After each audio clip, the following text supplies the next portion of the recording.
Hi guys, how are you. आशा है कि आप अच्छे होंगे। आज हम चैप्टर फर्स्ट के न्यूमेरिकल स्टार्ट कर रहे हैं। फर्स्ट न्यूमेरिकल है वायु में एक दूसरे से 30 सेंटीमीटर दूरी पर रखे दो छोटे आवेशित गोलों पर क्रमशः 2 इंटू 10 की पावर -7 तथा 3 इंटू 10 की पावर -7 कूलाम आवेश है। दो गोले हैं, इनके ऊपर इसके ऊपर 2 इंटू 10 की पावर Q1 ले लिया। Q1 इक्वल टू 10 की power -7 coulomb, Q2 equal to 3 into 10 की पावर -7 कूलाम। इन दोनों के बीच की डिस्टेंस 30 सेंटीमीटर है। इसको मीटर में बदलना चाहें तो R इक्वल टू 30 इंटू 10 की पावर -2, 30 इंटू 10 की पावर -2 मीटर। अब बल निकालना है, बल कूलाम बल F इक्वल टू हमने पढ़ा है K Q1 Q2 upon R square, K Q1 Q2 upon R square. K की वैल्यू हमें मालूम है 9 इंटू 10 की पावर 9 न्यूटन मीटर स्क्वायर पर coulomb square, newton metre square पर कूलाम स्क्वायर। अब उसके बाद Q1 Q2, Q1 की वैल्यू 2 इंटू 10 की पावर -7 इंटू में Q2 की वैल्यू 3 इंटू 10 की पावर -7 अपॉन में R स्क्वेयर, R की वैल्यू 30 इंटू 10 की पावर -2 स्क्वायर है, इसका मतलब हमने 2 टाइम्स लिख दिया। 30 इंटू 10 की पावर -2 दो बार लिख दिया। कैंसिल करें, 3 से कैंसिल करें, 3 3 जा 9, 3 10 जा 30, 3 से कैंसिल करें, 3 10 जा। अब 10 की पावर 1, 10 की पावर 1, 10 की पावर -2 से कैंसिल हो गया। अब वैल्यू बची हमारे पास, न्यूमेरिकल वैल्यू देखें 2 इंटू में 3 6 इंटू में 10 की पावर 9, ये ऊपर जाके 10 की पावर 11 हो गई, और ये 10 की पावर -7, 10 की पावर -7, 10 की पावर -14 और 6 इंटू 10 की पावर -3 और 4 है तो न्यूटन। First numerical.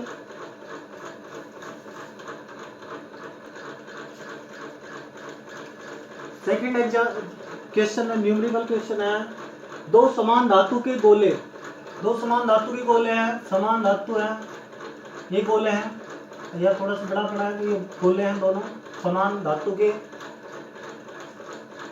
एक पर +10 कूलाम चार्ज रखा हुआ है, +10 कूलाम चार्ज से आवेशित है, दूसरा -20 कूलाम आवेश से आवेशित है। अब इनके बीच में कितना बल होगा। पहली अवस्था यही है, दो अवस्था है, एक तो दोनों अलग अलग रखे हुए हैं, 10 कूलाम और -20 कूलाम चार्ज अलग अलग रखे हुए हैं, तब कितना बल होगा। हमने अज्यूम कर लिया इसके बीच में जो दूरी है वो कितनी R है, तो बल F equal to F1 equal to K Q1 Q2 upon में R स्क्वेयर। K की वैल्यू K रख लेते हैं, K Q1 की वैल्यू 10, Q2 की -20 अपॉन R स्क्वेयर। F1 की वैल्यू आ गई हमारे पास। K की वैल्यू अगर पुट करना चाहें तो पुट कर सकते हैं, Q1 10, Q1 equal to 10, Q2 equal to -20 upon में R स्क्वेयर। ये हमने दूरी हमने अज्यूम कर ली है। अब उसके बाद में संपर्क किया है, संपर्क करने के बाद, संपर्क करने पर संपर्क कर रहे हैं दोनों को, तो दोनों का जो आवेश है बराबर बराबर क्वांटिटी का बच जाएगा। संपर्क करने के बाद क्या होगा, संपर्क करने के बाद दोनों के ऊपर जो आवेश आएगा, दोनों के ऊपर आवेश कितना होगा, Q equal to Q1 plus Q2 upon में 2। इसके ऊपर भी Q equal to Q1 plus Q2 upon में 2। ये कितना होगा, Q1 10 और -20, Q2 -20 अपॉन में 2। और यहाँ पर भी वैल्यू आएगी 10 माइनस 20/2 और ये वैल्यू -10/2, ये भी -10/2 -5 और ये भी वैल्यू -5 कूलम। तो दोनों पर जो आवेश हो जाएगा संपर्क करने के बाद वो कितना होगा Q1 + Q2/2। ये एवरेज वैल्यू है दोनों की, दोनों को ऐड करेंगे डिवाइड बाय 2। अब कितना बल लगेगा F2 = K। अब फिर से कितनी दूरी पर रख दिया इन दोनों को, R दूरी पर ही रख दिया इनको। तो बल F2 = K Q1 Q2/R²। यहाँ पर K जो का रखा हमने, Q1 की वैल्यू -5 कूलम, -5 और Q2 की वैल्यू भी -5/R²। माइनस माइनस प्लस हो गए तो F2 वैल्यू आ गई K 25 K/R²। यहाँ पर F1 की वैल्यू ये है, F2 की ये वैल्यू है। अब अनुपात निकालना है तो अनुपात क्या होगा, अनुपात F1/F2। F1 की वैल्यू K × 10 × -20/R²। F2 की वैल्यू 25 K/R²। R² से R² कैंसिल, K से K कैंसिल। अब ऊपर आ गया -200/25 और 25 से कैंसिल करेंगे तो 5, 40 और 5 से कैंसिल करेंगे तो 8, -8 आ गई वैल्यू अपॉन में 1। तो अनुपात क्या होगा, अनुपात -8/1, अनुपात -8/1।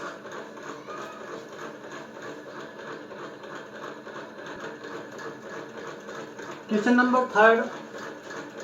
भुजा ए वाले एक समबाहु त्रिभुज के शीर्ष ए और बी पर समान आवेश Q है। Q दो शीर्ष है ए और बी पर, आवेश कितना है Q आवेश है। समबाहु त्रिभुज है, इसकी भुजा क्या है ए। त्रिभुज के बिंदु C पर विद्युत क्षेत्र का मान ज्ञात कीजिए। विद्युत क्षेत्र क्या होता है, विद्युत क्षेत्र P = KQ/R²। विद्युत क्षेत्र होता है KQ/R²। यानी मतलब विद्युत क्षेत्र क्या होगा, बल अपॉन में आवेश। बल अपॉन में आवेश, बल क्या होता है Q1 Q2/R²। नीचे आवेश है विद्युत क्षेत्र के अंदर, एक आवेश कैंसिल हो जाएगा। देखिए E = F/Q0 और Q0/R²/Q0 ये हमने पढ़ा था। बल अपॉन में एकांक आवेश में लगने वाले बल को विद्युत क्षेत्र कहते हैं। तो बल अपॉन में आवेश और एक आवेश से एक आवेश कैंसिल और KQ/R² आ जाता है विद्युत क्षेत्र।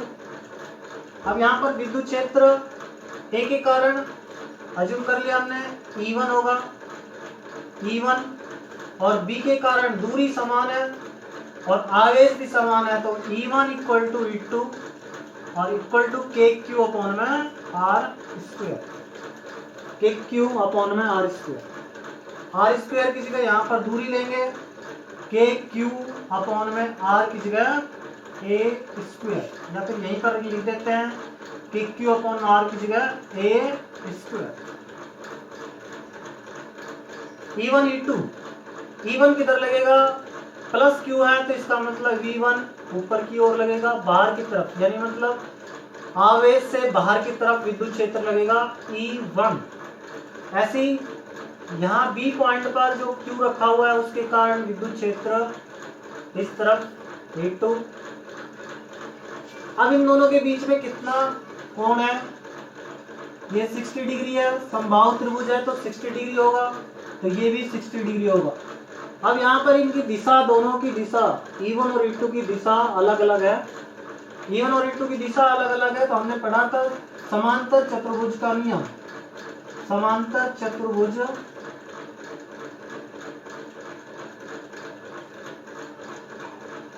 का नियम। समांतर चतुर्भुज का नियम क्या होता है? अगर कोई भी बल या विद्युत क्षेत्र, कोई भी दो सदिश ए सदिश और इधर बी सदिश समांतर चतुर्भुज की दो भुजाओं आसन भुजाओं से व्यक्त होती है, तो इन दोनों सदिशों का परिणामी सदिश, अगर दो सदिश समांतर चतुर्भुज की आसन भुजा मीन्स एक ही बिंदु से निकलने वाली भुजा द्वारा व्यक्त होती है, तो इन दोनों सदिश का परिणामी सदिश इस समांतर चतुर्भुज के विकिरण द्वारा दर्शाया जाता है, और विकिरण की जो लंबाई होगी वही इसका इन दोनों सदिश का परिणाम होगा। विकिरण की जो लंबाई होगी इन दोनों सदिश का परिणाम होगा, और इसको r लिखते हैं। देखें तो आर स्क्वायर इक्वल टू ये आता है हमारे पास A square plus B square plus 2ab cos theta. इन दोनों के बीच में एंगल थीटा है, दोनों सदिशों के बीच में angle theta, ab cos theta. अब यहाँ पर समांतर चतुर्भुज का नियम लगाएं E1 और E2 के लिए, इन दोनों के बीच में एंगल 60 डिग्री है, तो कुल विद्युत क्षेत्र equal to under root E1 का स्क्वायर प्लस E2 का स्क्वायर प्लस 2E1 E2 कोस 60 डिग्री। एंगल कितना है? 60 डिग्री, तो 2E1 E2 कोस 60 डिग्री। अब E1 की वैल्यू और E2 की वैल्यू पुट करेंगे, अंडर रूट E1 की वैल्यू KQ अपॉन में ए स्क्वायर इसका whole square plus KQ upon में ए स्क्वायर इसका whole square plus 2E1 KQ upon में a square into KQ upon में ए स्क्वायर कोस 60 की वैल्यू 1/2, 2 से 2 कैंसिल। अब यहाँ पर देखें KQ अपॉन में ए स्क्वायर का होल स्क्वायर हो रहा है, यहाँ पर भी KQ अपॉन में ए स्क्वायर का होल स्क्वायर, यहाँ पर भी KQ अपॉन ए स्क्वायर और KQ अपॉन ए स्क्वायर का होल स्क्वायर हो जाएगा ये भी, और सभी का होल स्क्वायर बाहर ले कॉमन ले अंडर रूट से बाहर लेंगे तो KQ अपॉन में ए स्क्वायर, या फिर हम ऐसे कर सकते हैं KQ अपॉन ए स्क्वायर का होल स्क्वायर 1, 2 और 3 और 3 KQ अपॉन ए स्क्वायर का whole square under root 1, 2, 3 KQ upon A square का whole square 3 KQ upon A square का होल स्क्वायर।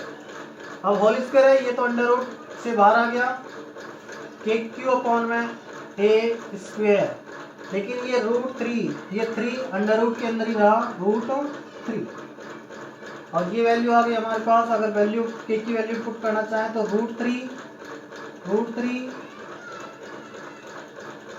या फिर 1/4πε0 के की वैल्यू और √3 Q upon A square, √3 Q के की वैल्यू हमने पुट कर दी 1/4πε0 √3 Q अपॉन ए स्क्वायर, ये वैल्यू आ जाएगी हमारे पास। अब यहाँ पर अगर यूनिट लिखना चाहें तो यूनिट भी लिख सकते हैं न्यूटन पर कूलम।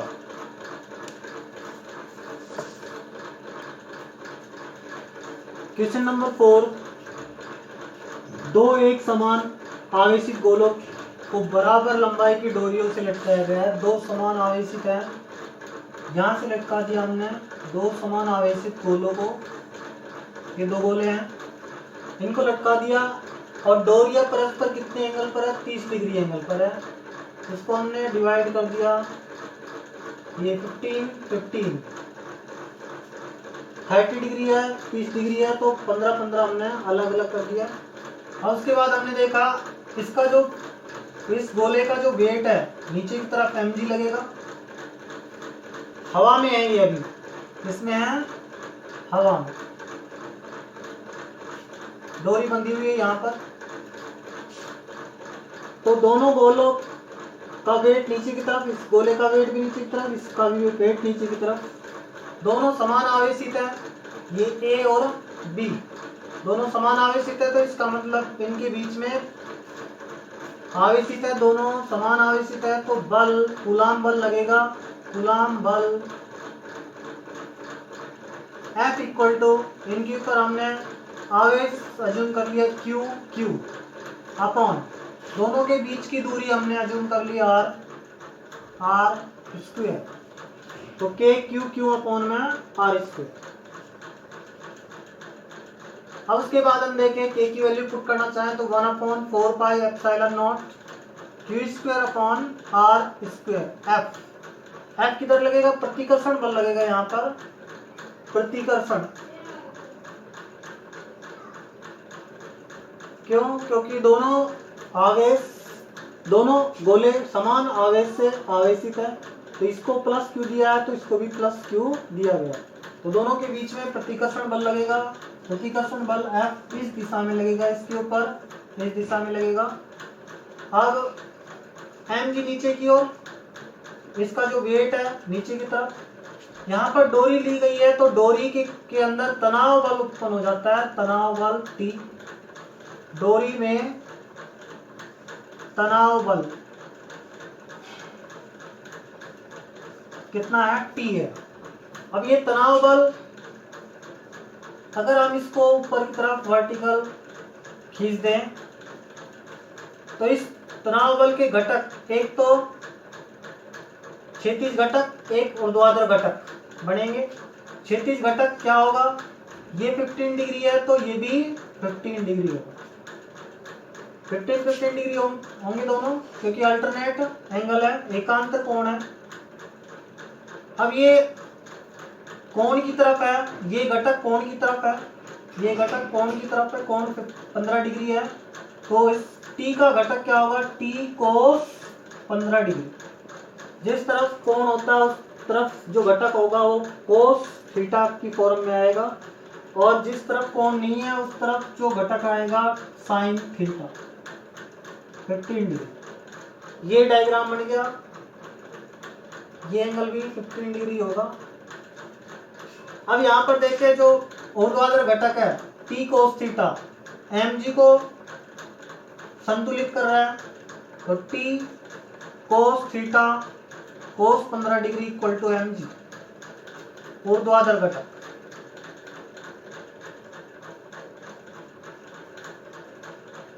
ऊर्ध्वाधर घटक T कोस 15 डिग्री किसके इक्वल होगा, mg के इक्वल होगा, पहली इक्वेशन। अब उसके बाद में F जो प्रतिकर्षण कूलाम बल है, प्रतिकर्षण कूलाम बल वो किसको संतुलित कर रहा है, T sine 15 degree, T sine 15 degree equal to F equal to 1/4 pi epsilon naught Q square upon R square. ये दूसरी समीकरण है।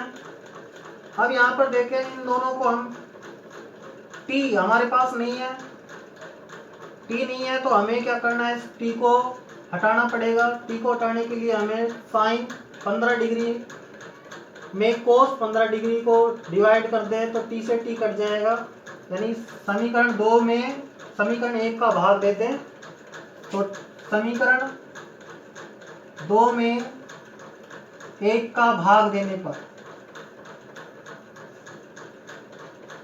1 का भाग देंगे तो ये तो T से T कट जाएगा, साइन 15 कोस 15 टेन 15 हो जाएगा, टेन 15, या फिर ऐसे समझ सकते हैं T साइन 15 अपॉन में T कोस 15, और ये बन जाएगा T से T कैंसिल हो जाएंगे, और टेन 15 इक्वल टू ये F की value 1/4 pi epsilon not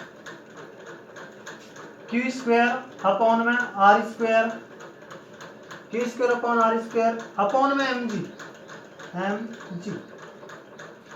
divide में होगा तो mg नीचे तरफ लिख दिया हमने mg। ये समीकरण 3। अब ऐसे ही अगर हम देखें इसको हवा की जगह द्रव में रखें तो यदि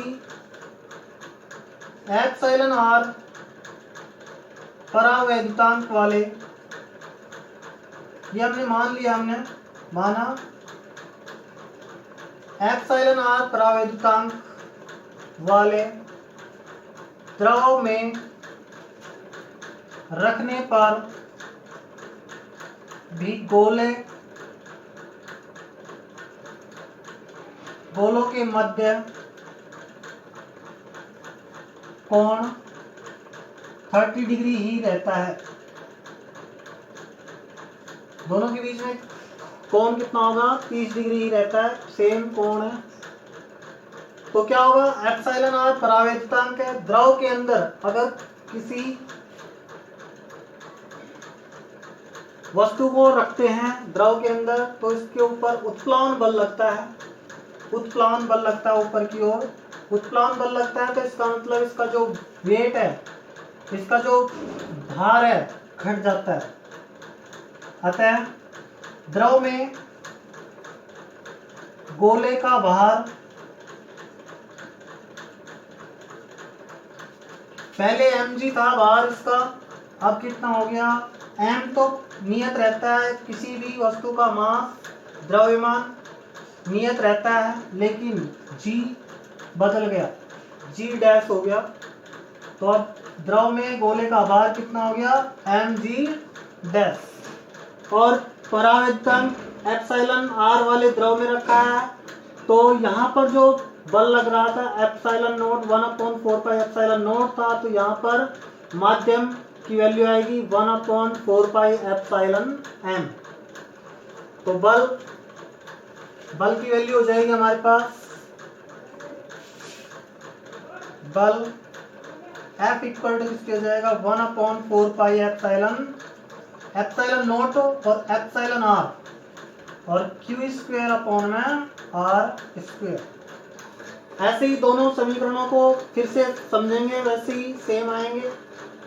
10-15 आएगा, लेकिन यहाँ पर एप्सिलॉन नोट की जगह क्या आ जाएगा? एप्सिलॉन नोट एप्सिलॉन आर और mg, यहाँ पर mg है तो mg डैश आ जाएगा। तो इन दोनों से भी द्रव के अंदर भी हमने 10-15 निकाल लिया। 10-15 इक्वल टू 1 अपॉन द्रव में 10-15 equal to 4 pi epsilon naught epsilon r, क्योंकि हमने पढ़ा था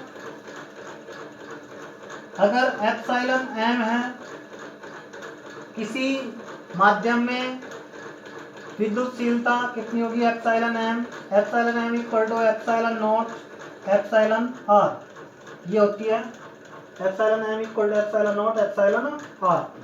अब ये वैल्यू हमने यहाँ पर रखी है एप्सिलॉन नोट एप्सिलॉन आर, क्योंकि एप्सिलॉन m रखते हैं, हमने डायरेक्ट वैल्यू रख दी एप्सिलॉन नोट एप्सिलॉन आर। अब क्यू स्क्वायर अपॉन में आर स्क्वायर, दूरी बराबर है, लेकिन ये m भी बराबर है g डैश mg डैश। समीकरण 4 आ गई। अब उसके बाद देखें समीकरण 3 व 4 से, समीकरण 3 व 4 की तुलना करने पर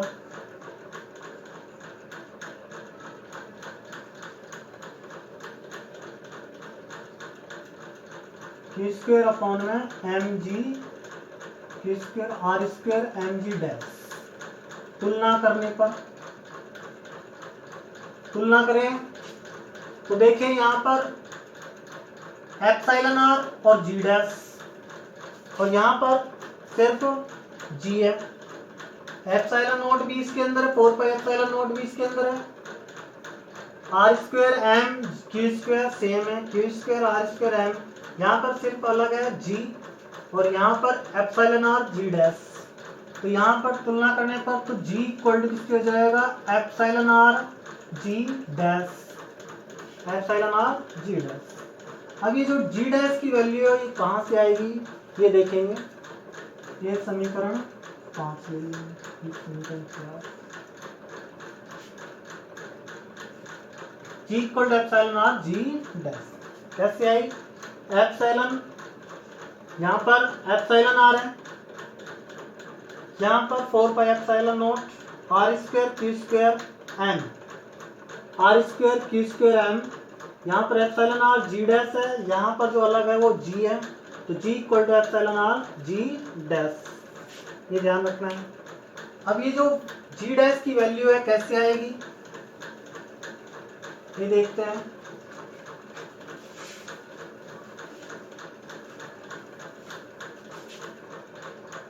अब यहाँ पर द्रव के अंदर गोले को रखा है, हमने किसी द्रव के अंदर गोले को रखा है, ये द्रव है, इसके अंदर गोले को रखा है, तो इसका मतलब दोनों गोलों को ऐसे रखा हुआ है, तो इसका मतलब इसके ऊपर जो बल लगेगा, एक तो mg नीचे की ओर लगेगा, mg नीचे की ओर, और ऊपर की ओर जो बल लगेगा वो उत्प्लावन बल, उत्प्लावन बल, उत्प्लावन बल ऊपर की ओर, नीचे की ओर mg। उत्प्लावन बल द्रव के द्रव्यमान के बराबर होता है, जो द्रव इसने हटाया है, इसके आयतन ने हटाया है, उस द्रव के द्रव्यमान ये भार के बराबर होता है। उत्प्लावन बल किसके बराबर होता है? समान वस्तु के आयतन के समान द्रव द्वारा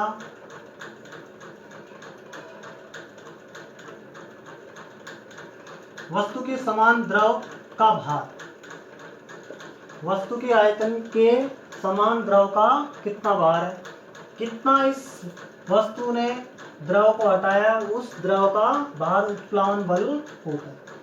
अब यहाँ पर उत्प्लावन बल देखें,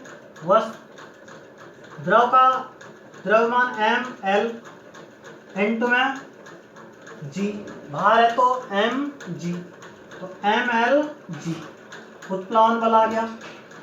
उसके बाद हम देखें जो पहले जो भार था mg, अब ऊपर की तरफ जो भार लग रहा है mlg, उत्प्लावन बल माइनस इक्वल टू किसके होगा, जो फाइनल भार बच गया mg डैश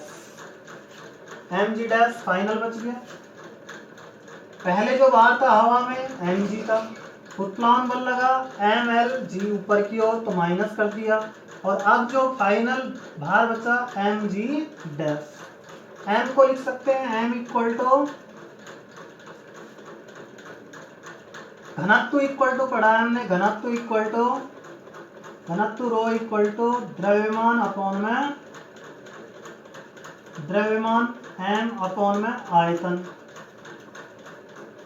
v। तो यहाँ से m की वैल्यू निकालना चाहें तो घनत्व इनटू में आयतन, वैल्यू पुट कर दे। घनत्व ये किसका है, गोले का, स्फीयर का, इनटू में g, माइनस ये घनत्व है लिक्विड का, इनटू में v और करेंगे, इनटू में v equal to rho f v into में g डैश, v से v कैंसिल हो गया, यहाँ पर आ गया g कॉमन आ गया, rho S minus rho L equal to rho S g dash. हमें तो वैल्यू g डैश की फाइंड करनी है, तो g dash equal to rho S का डिवाइड कर देंगे, g इंटू में रो एस का इसमें डिवाइड करेंगे तो 1 आ गया, इसमें डिवाइड करेंगे रो एल अपॉन में रो एस। ये वैल्यू अब इसके अंदर पुट कर दें,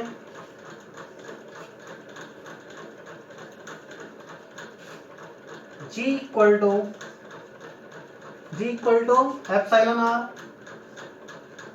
और g डैश की जगह g इंटू में 1 माइनस रो एल अपॉन में रो एस। अब वैल्यू g से g कैंसिल हो गया, यहाँ पर 1 बच गया, 1 equal to epsilon r into में 1 माइनस रो एल की वैल्यू देखें, यहाँ पर द्रव का घनत्व 0.8 अपॉन में गोले के पदार्थ का घनत्व 1.6।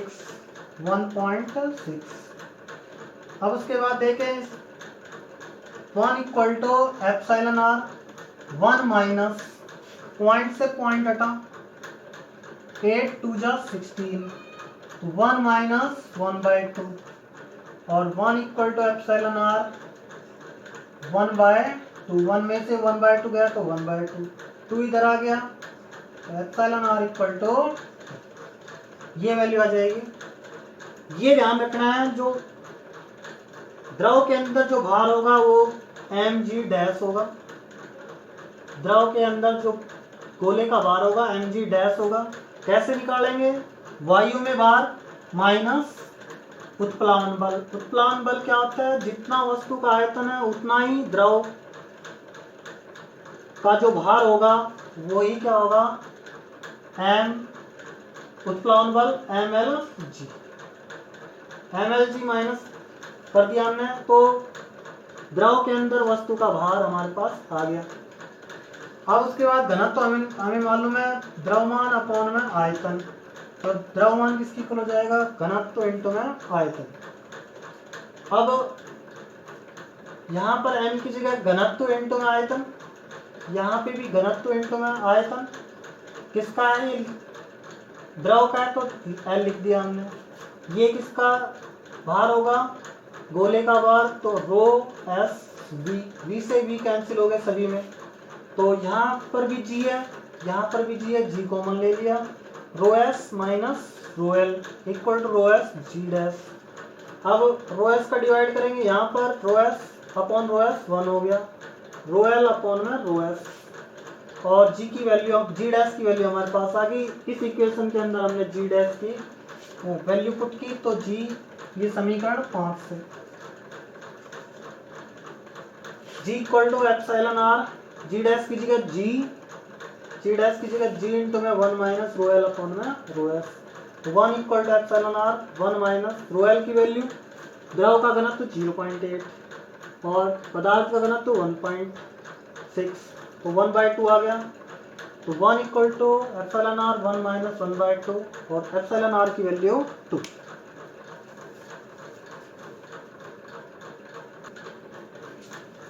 अब क्वेश्चन नंबर 5, दो समरूप गोलाकार चालक बी और सी समान आवेश से आवेशित है, बी और सी समान आवेशित है, तो इसको हमने क्यों आवेश दे दिया, इसको भी क्यों आवेश दे दिया।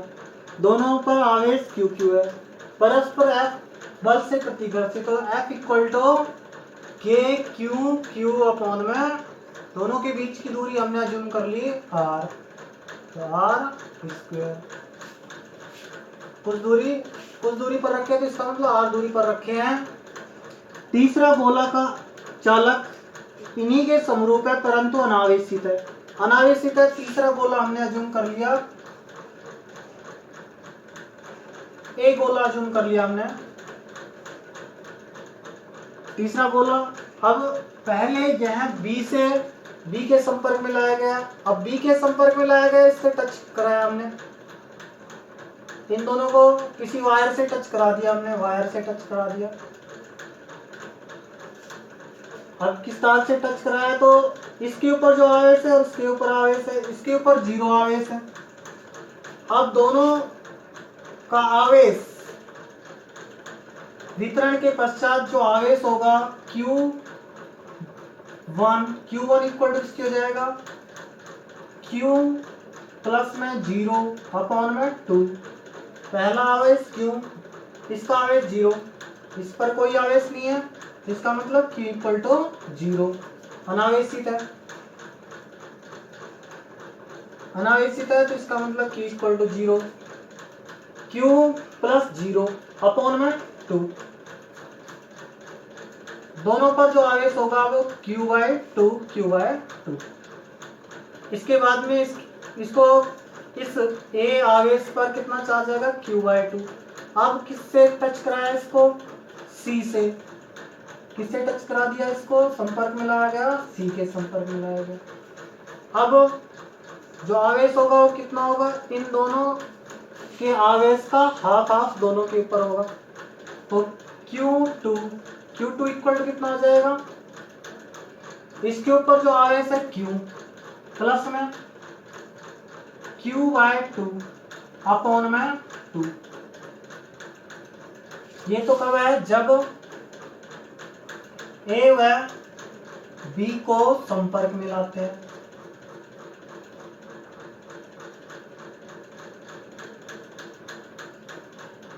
ए व बी पर आवेश, दोनों पर आवेश कितना हो जाएगा, Q प्लस 0/2, Q/2। अब हमने क्या किया इसको, अब ए व सी को संपर्क में लाने पर, दोनों को संपर्क में लाए तो Q2 यानी मतलब किस पर आवेश हो गए, ए पर व सी पर आवेश, ए और सी पर आवेश Q2 इक्वल टू, यहाँ पर एलसीएम ले तो ऊपर आएगा 2, नीचे पहले से ही 2 है, ऊपर एलसीएम लिया, नीचे पहले से ही 2 है, 2Q प्लस में Q, और ये आ जाएगा 3Q अपॉन में 4, तो Q2 की वैल्यू 3Q/4। तो इसका मतलब अब क्या किया, इस A को अलग कर दिया, हटा दिया, तो A पर B पर और C पर आवेश क्या होगा, अब B पर क्या आवेश रहा, Q/2, और C पर जो आवेश होगा 3Q/4, ये वैल्यू आई। अब दोनों के बीच में दूरी सेम है, R ही है, दोनों के बीच में दूरी R। अब F dash equal to K, Q की जगह Q/2 और C की जगह Q2 की जगह 3Q/4 अपॉन में R², और वैल्यू आएगी यहाँ पर 3 आगे ले लिया, 4 2 जा 8, 3/8, K यहाँ पे Q अपॉन R², और ये जो वैल्यू होगी वो किसके बराबर होगी, F के बराबर। तो ये आ गया 3/8 F, जो नया बल लगेगा वो कितना होगा, 3/8 F। सबसे पहले ध्यान रखना है, एक जो अनावेशित है उसको अगर B से संपर्क में लाते हैं तो क्या होगा, हाफ आवेश हो जाएगा दोनों पर, क्योंकि ये तो अनावेशित है, इसके ऊपर जो आवेश है उसका हाफ हो जाएगा। अब हाफ Q/2 आवेश इसके ऊपर A के ऊपर आ गया, अब C से टच करा रहे हैं तो Q और Q/2, 3Q/2 का हाफ 3Q/4 इसके ऊपर आ जाएगा आवेश। तो F dash equal to K Q/2 B पर, और C पर क्या होगा 3Q/4 अपॉन R², 3 और 4 2 जा 8, 3/8 आ गया, K Q अपॉन में R², ये वैल्यू आ जाएगी 3/8 F।